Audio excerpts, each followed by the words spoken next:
Salut les copains, aujourd'hui nous allons parler des pistons d'amortisseur. Allez, direction l'atelier. Voilà deux pistons. Un piston 8 trous et un piston 6 trous.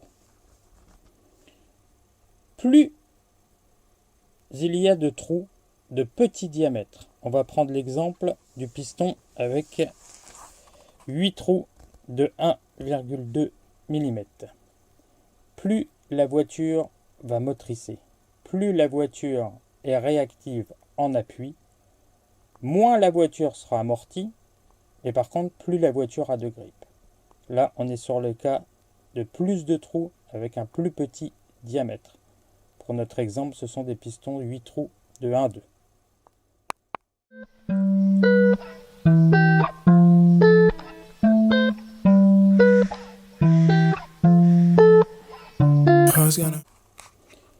Maintenant, nous allons voir ce qui se passe quand on met moins de trous, dans ce cas 6 trous, ou bien des trous de plus gros diamètre. Dans cet exemple, c'est 6 trous de 1,3, mais on pourra dire 6 trous de 1,4, par exemple 1,4 mm. Dans ce cas, moins la voiture va motricer, plus la voiture sera amortie, plus la voiture est neutre en amortissement, mais par contre, moins la voiture a de grippe. Always gonna love you, yeah. Love you now, always gonna come true, yeah. Come true now, always waiting for you, yeah. When you're not around, never gonna leave you now.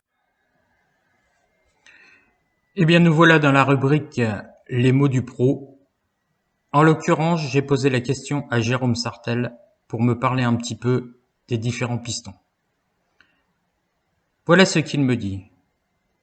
Si le choix d'utiliser des pistons arrière avec des trous d'une plus grosse section que l'avant reste la configuration la plus souvent utilisée, c'est parce qu'elle apporte beaucoup de confort à l'arrière. Cependant, il est possible d'inverser les pistons entre l'avant et l'arrière. Ainsi, la répartition de grippe entre l'avant et l'arrière sera différente.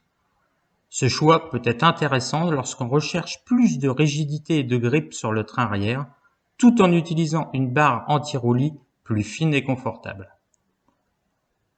Concernant le S35-4 S-Works, voilà, c'est dire. Les pilotes du team ont tendance à favoriser les pistons 8 trous sur pistes dures et roulantes, à savoir 8-1-2 devant, 8-1-3 derrière. Sur les pistes meubles et ondulées, les pistons 6 trous sont performants, à savoir 6-1-3 devant et 6-1-4 derrière. Voilà pour ce petit tuto sur les pistons. À bientôt les copains!